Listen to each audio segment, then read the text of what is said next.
AITA for refusing to pay in full for a meal someone else took home. I 20 female recently had a dinner outing with a friend of mine, let's call her Sarah 20 female, and her boyfriend, Jake 20 male. We've known each other for a few years now, and while we were once really close, things have been feeling a little distant lately. Life gets busy, people change, and I had come to terms with the fact that maybe we weren't as inseparable as we used to be. That being said, I was still looking forward to this dinner. I hadn't seen them in a while, and I figured it would be nice to catch up over a good meal. When we got to the restaurant, everything seemed fine. We chatted about school, work, random things going on in our lives. The vibe was casual, and for a moment, it felt like old times. I was skimming the menu, trying to decide what to get, when I accidentally ordered a dish I couldn't eat. It was entirely my fault. I misread the description and didn't realize that it had an ingredient I absolutely couldn't handle.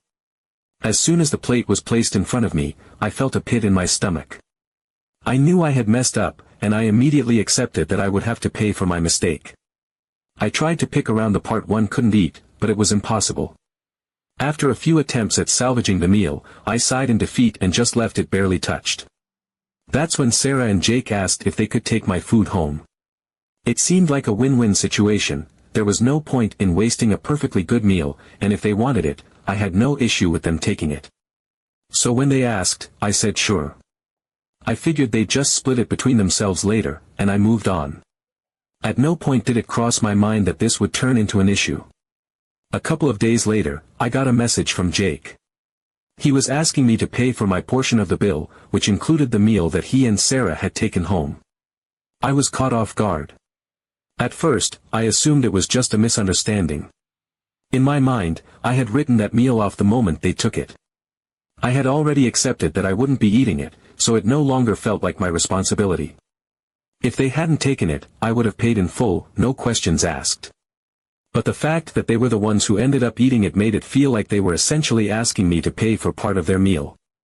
I calmly explained my perspective to him. I wasn't trying to start a fight, I just genuinely didn't see why I should be covering the cost of something they had willingly taken and consumed. I asked if they could recalculate the total so that I was only paying for what I actually ate. To my surprise, Jake didn't push back.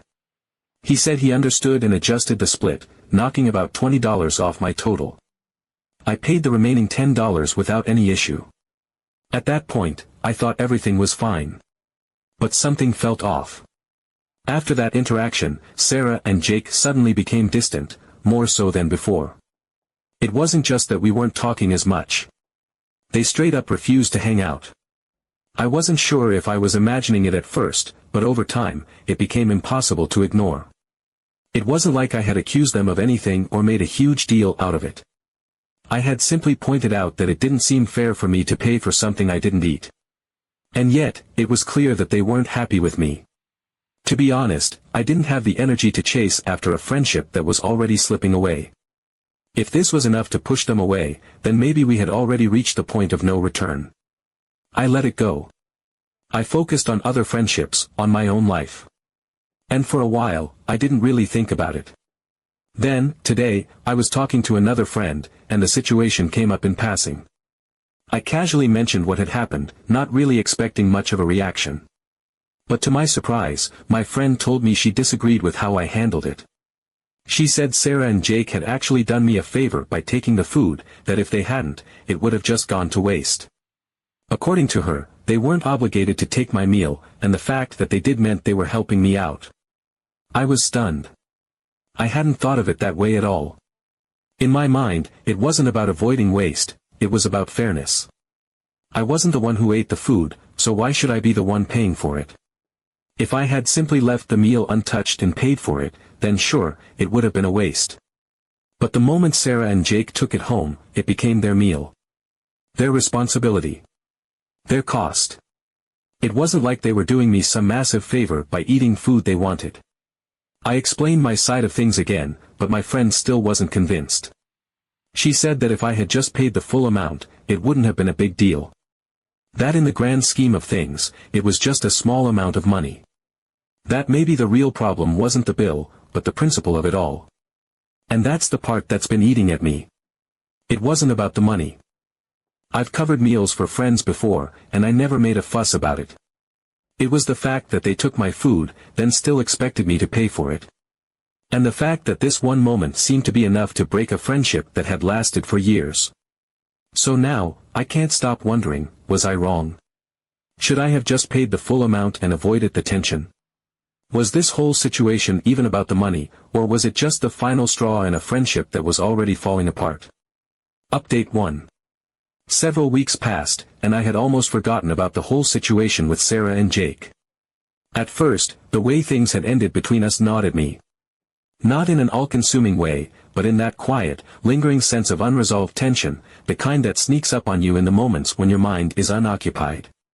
I would catch myself thinking about it at random times, while scrolling through old texts, while passing by places we used to hang out, while seeing mutual friends who never brought them up anymore. But as time stretched on, the weight of it lessened, fading into the background of daily life. They never reached out, and I didn't either. There was no grand confrontation, no big emotional fallout, just silence. And in a way, that silence was more telling than any argument could have been. It was as if we had collectively, though unspokenly, agreed to just let things go. It wasn't that we hated each other. There was no dramatic moment where we had slammed doors in each other's faces or sworn never to speak again. It was just over. The drifting apart had already begun long before that dinner, and the bill incident had merely sealed the inevitable. At first, I felt the absence of them in small ways. No more last-minute texts from Sarah asking if I wanted to grab coffee. No more group hangouts where Jake would insist on picking the worst movies. No more casual check-ins, no inside jokes, no effortless companionship. It felt strange, like a space that had once been filled was now just empty air. I noticed it most on quiet nights when I wasn't busy, when I had time to reflect. But then, as the days turned into weeks, the absence became less noticeable. The space they had occupied in my life had slowly closed up, and I had moved forward, just as they had. I found myself enjoying the freedom that came with it. There was something liberating about not having to wonder whether I had offended someone over a dinner bill, about not having to overanalyze every interaction to see if something was off. I reconnected with other friends, focused on things that made me happy, and let myself forget about the whole ordeal. If Sarah and Jake had decided that this was how they wanted things to be, I wasn't going to chase after them. I had spent too much time in the past trying to keep friendships alive that had already died. This time, I chose to let it be. And then, out of nowhere, I got a text from Sarah. "Hey. Jake and I are thinking of having dinner at the same restaurant we went to last time. Do you want to join us?" I stared at my phone for a long time, rereading the message over and over. It had been weeks since we last spoke, and now, suddenly, they wanted to have dinner together. At the same place where everything had happened. The timing was suspicious. The casual tone of the text felt so out of place, like they were pretending nothing had ever happened. No acknowledgement of the fact that they had ignored me for weeks, no mention of why they were reaching out now. Just a simple invitation, as if we had seen each other just yesterday. I considered not responding. I could have ignored it and continued on as if the text had never come. But something about the situation made me hesitate. If this was their way of trying to make amends, I didn't want to shut them down without hearing them out. But if this was something else, if there was some ulterior motive behind this sudden invitation, I wasn't going to walk into it blindly. So I agreed. That evening, as I walked into the restaurant, I felt an odd mix of emotions, curiosity, apprehension, a faint sense of nostalgia. When I spotted them at a corner table, they looked up at me, both of them smiling like nothing had ever happened. Sarah greeted me like we were old friends who had simply lost touch for a while. Jake threw in a light-hearted joke about how long it had been, and before I could fully process the situation, I found myself slipping into the familiar rhythm of conversation.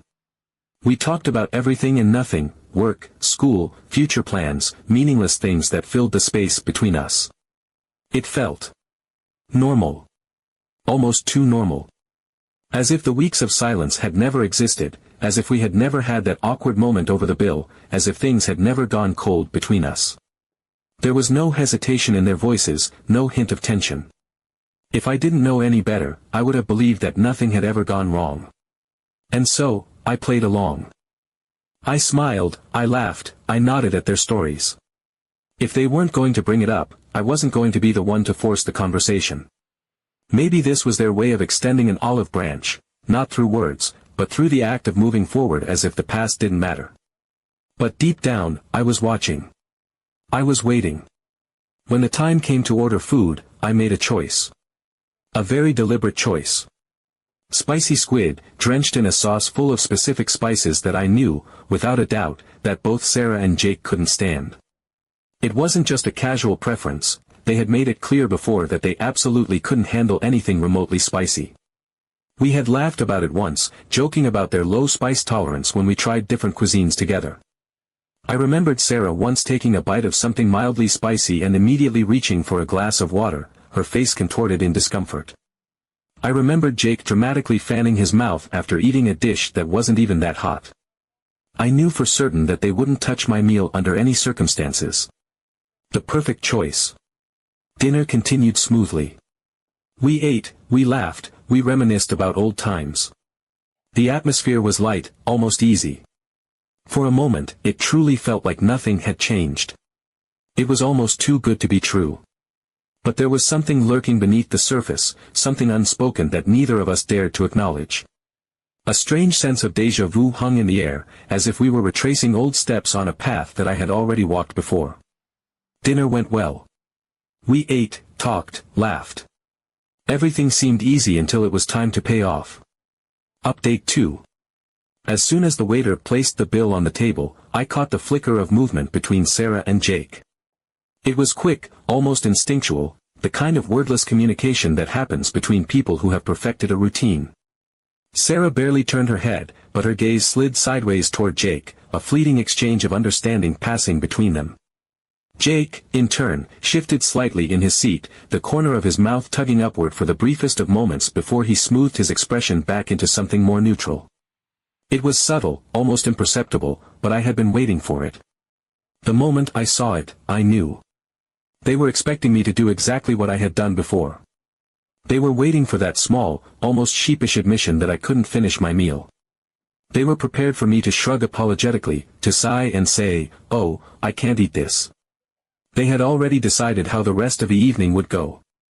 The script had been written before the first course had even arrived. They thought they were steps ahead of me, that I would simply fall into place like I had before.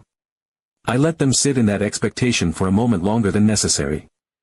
I let the silence stretch, watching as Sarah's fingers toyed with the edge of the napkin on her lap, as Jake reached for his glass of water and took a slow sip, feigning casual disinterest. I could feel their anticipation, the quiet confidence in their body language. They had done this before.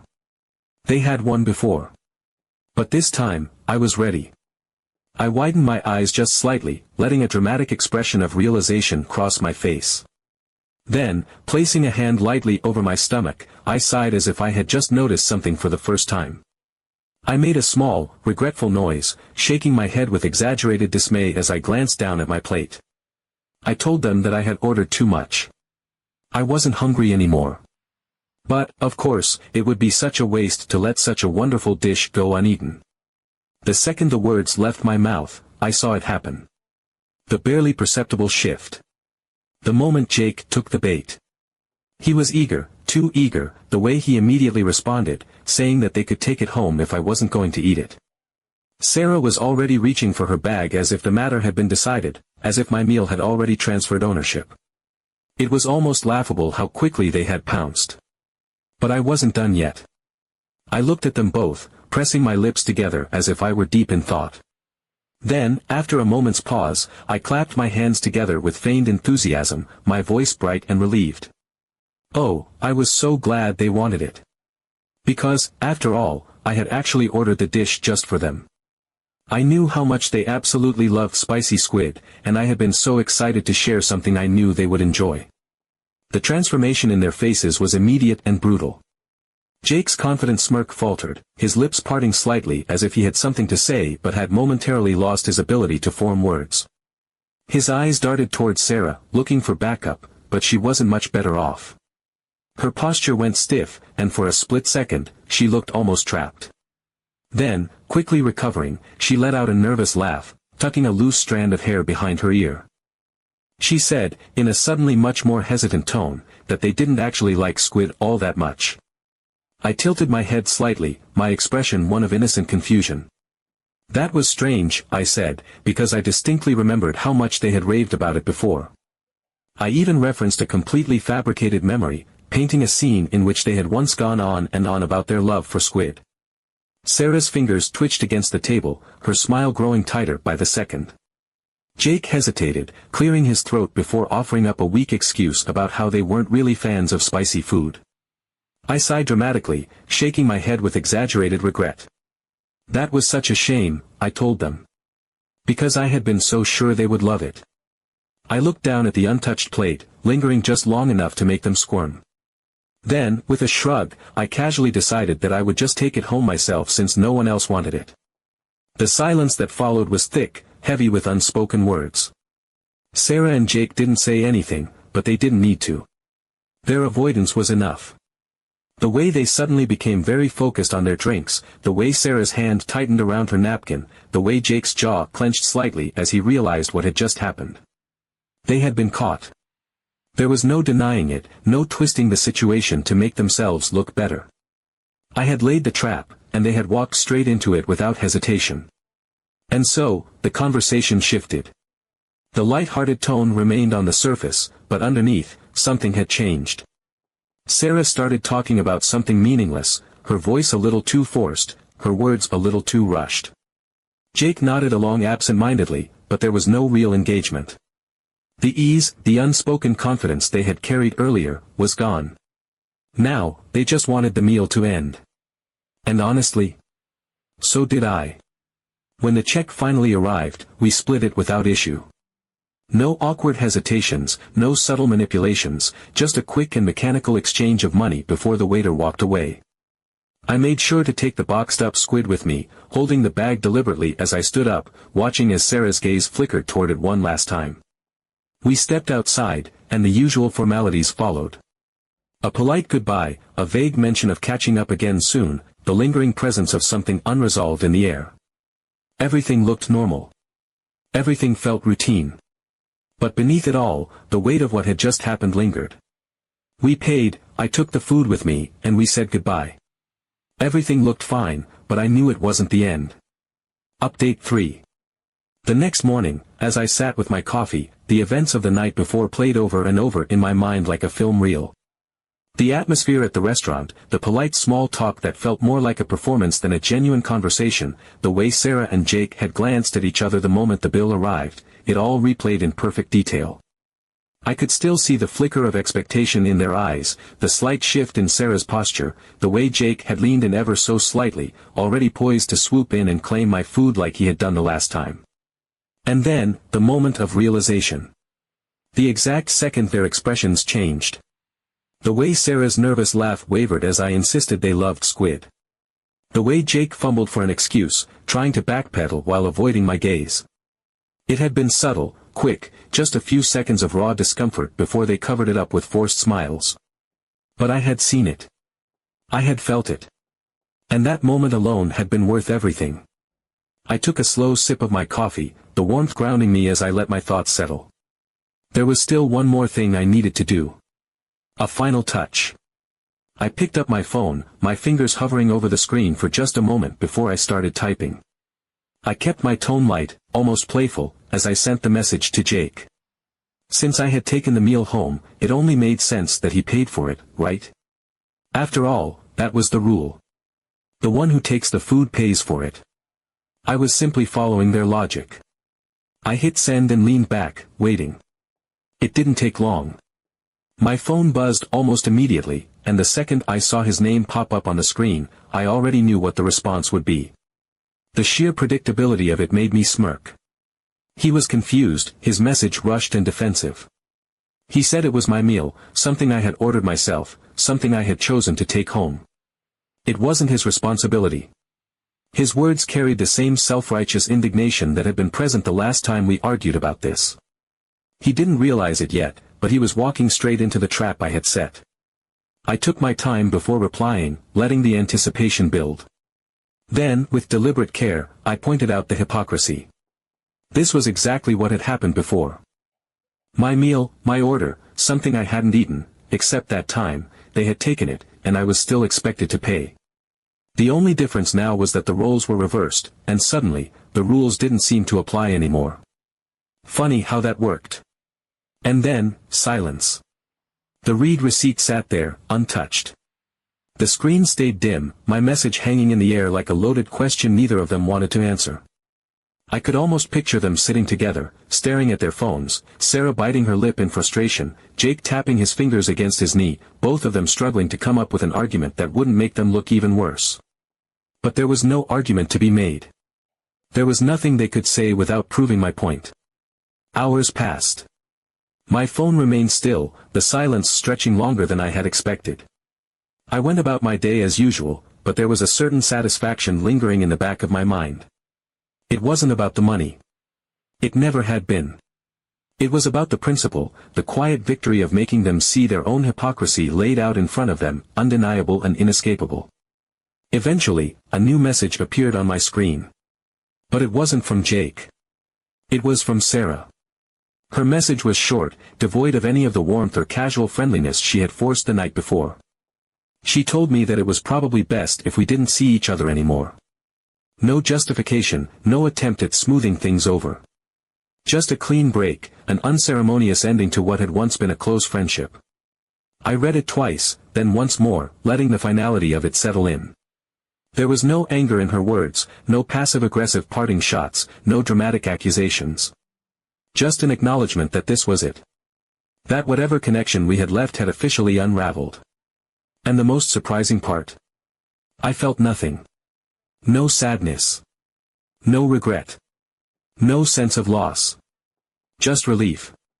A quiet, peaceful kind of relief, like I had set something heavy down and could finally stretch out without its weight pressing against me. I didn't hesitate before typing out my response. I agreed.